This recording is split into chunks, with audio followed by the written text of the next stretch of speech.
Merhaba gezginler, ben Skip Guide'ın sanal turist rehberi.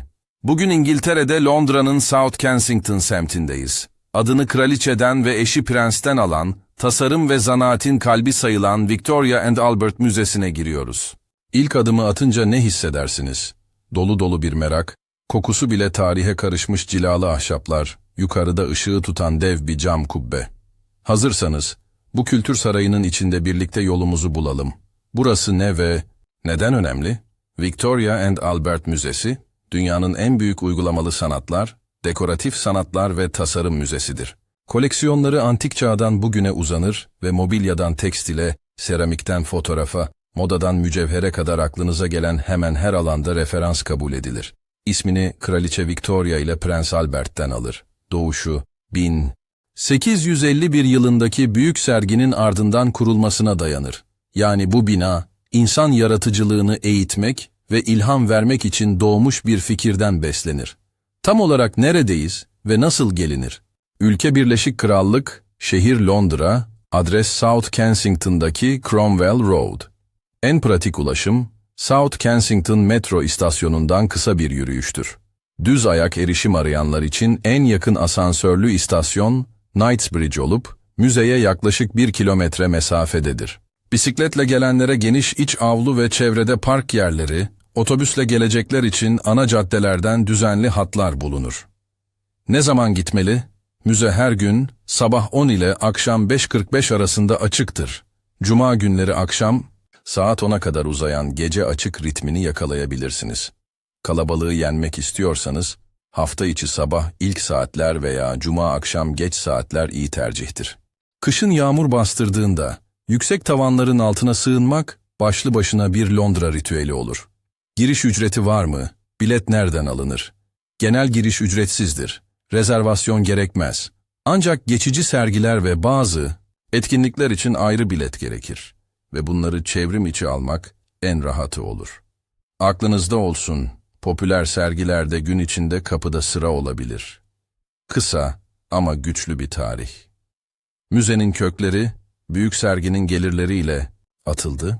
İlk yıllarda South Kensington Müzesi adıyla anıldı. Ana cephenin bugünkü duruşu ise 20. yüzyılın başında Mimar Aston Webb'in tasarladığı görkemli Cromwell Road girişidir. 1909 yılında tamamlandı. Kapı eşiğini geçip başınızı kaldırdığınızda müze de bir eserdir duygusunu veren bu cephe dili hemen fark edilir. Ne kadar süre ayırmalı? Bir bakıp çıkayım diyene en az 2 saat derim. Daha gerçekçi bir tempo için 3 ila 4 saat idealdir. Meraklısına tüm gün bile yetmez. Ama iyi haber şu, akıllı bir rota ile ilk ziyarette bile müzenin ruhunu yakalarsınız. Nasıl gezilmeli? Güney cephesinden girince geniş atriumdan ya da Exhibition Road tarafındaki avludan başlayabilirsiniz. Büyük çantaları ve katlanır skuterları güvenlik nedeniyle galerilere almıyorlar.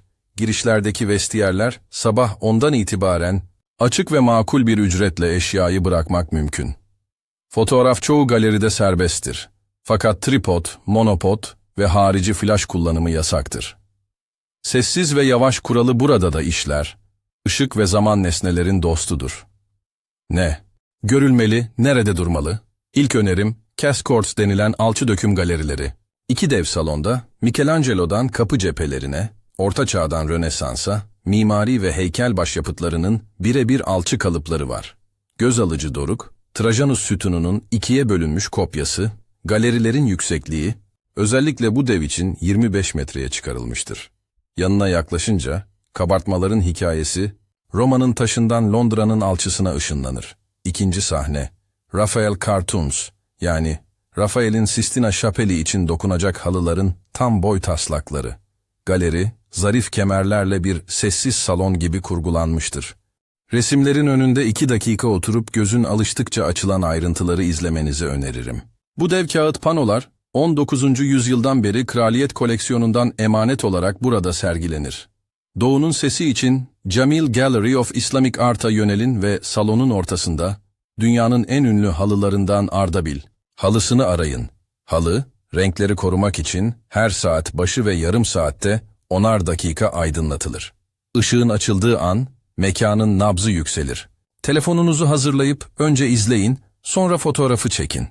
Bir Londra efsanesi daha, Tipu'nun kaplanı. 1790'ların başında yapılmış bu mekanik oyuncak ve ork, bir kaplanın İngiliz bir subaya saldırısını sahneler. Neşeyle dehşetin, siyasetin ve zanaatin iç içe geçtiği tuhaf, benzersiz bir parça. Bir an durun ve neden bu kadar meşhur olduğunu kendi kendinize sorun.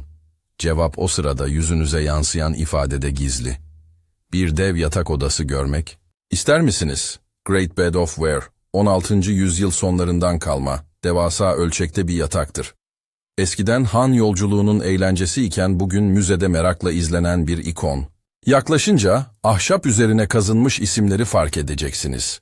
Geçmiş yolcuların "Ben buradaydım" notları küçük bir zaman penceresi açar. Moda ve mücevher sevenler için 2 durak. Mücevher galerisinde zengin tarihsel seçki parıldar.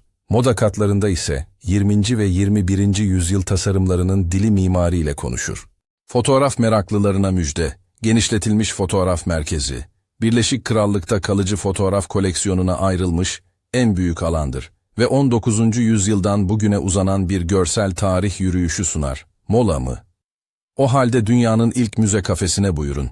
3 bitişik salonun duvarlarını William Morris, James Campbell ve Edward Poynter tasarlamıştır. Tavanlardaki seramikler, vitraylar, duvarlardaki çizimler molayı bir ders haline getirir. Burada bir çay içmek, müzenin kurucu fikrine yakışan küçük bir ritüeldir. Yaz aylarında avludaki bahçede nefes almak için çok iyidir. Gün içinde en iyi saatler nereler? Sabah erkende Cast Court sakin olur. Kabartmaların detaylarını sindire sindire okuyabilirsiniz. Ardabil halısının ışık programını yakalamak istiyorsanız, saat başı ya da yarım saati hedefleyin. Cuma akşamı geç saatte Rafael, galerisi şiir gibi olur. Yumuşak ışıkla resimler daha derin görünür. Yanınıza ne alınmalı? Rahat tabanlı ayakkabı, küçük bir su şişesi, katmanlı giyim. Çekim yapacaksanız, flaşsız fotoğraf çoğu yerde serbest ama tripod ve monopod yasak. Telefonunuzu yan açıyla kullanın, cam vitrinlerde yansımayı azaltırsınız. Büyük tekerlekli valiz ve dev çantalar galerilere alınmıyor. Vestiyere bırakabilirsiniz. Ne kadar süre kalmalı? Hızlı bir temel duraklar turu 2 saatte biter. Tarihin arka planını da okuyayım derseniz 3 ya da 4 saate rahatça yayılır. Çocuklarla geliyorsanız her katta birer görev belirleyin. Cast Courts'ta 3 Roma askeri bul. Moda galerisinde 2 farklı malzemeyi karşılaştır. Bahçede su kenarında 2 dakikalık nefes. Ritim sizde olsun. Aileler ve erişilebilirlik. Bebek arabasıyla giriş mümkün. Girişlerde park alanları bulunur. Dinlenme bankları bol. Emzirme de dahil olmak üzere aile ihtiyaçları için müze anlayışlıdır. Asansörler katlar arasında dolaşımı kolaylaştırır. Engelliler için asansör ve erişilebilir tuvaletler mevcut. En rahat giriş Exhibition Road cephesidir. Kısa ve güçlü bir rota.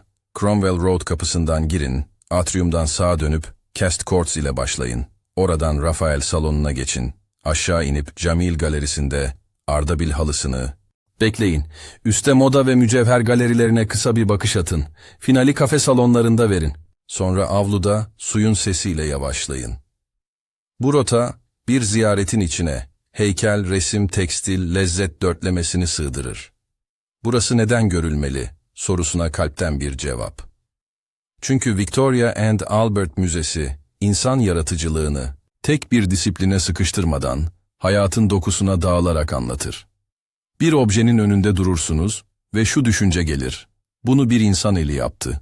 Sonra aynısını siz de hissedersiniz. Kendi yaratıcılığınıza küçük bir kapı açılır. Küçük efsaneler ve ritüeller. Cast Courts'ta Trajanus sütununun önünde 3 tur gözle çizgi izlerseniz, fotoğrafınızın kadrajı kendiliğinden düzelirmiş.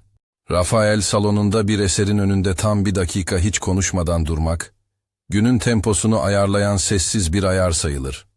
Ardabil halısının ışığı açıldığı anda içinizden bir dilek tutarsanız, zamanla barış, yaptığınıza inanılır. Bilimsel kanıt yok, tebessüm çok. Daha fazlası var mı diyen meraklılara bir ipucu.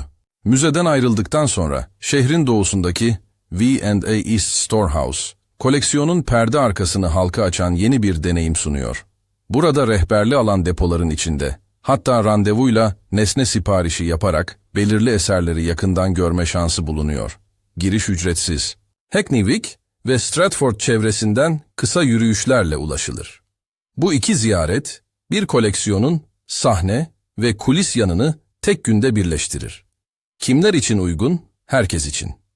Aileler için oyunlaştırılabilir galeriler, öğrenciler için notluk bir tarih, meraklı gezgin için fotoğrafa doyan mekanlar, mimari tutkunları için Aston Webb cephesinin heykel nişleri, zanaate gönül verenler için el emeğinin sonsuz örnekleri, romantik bir mola arayanlar için bahçedeki havuz kenarı, yaz akşamları başlı başına bir Londra sahnesi.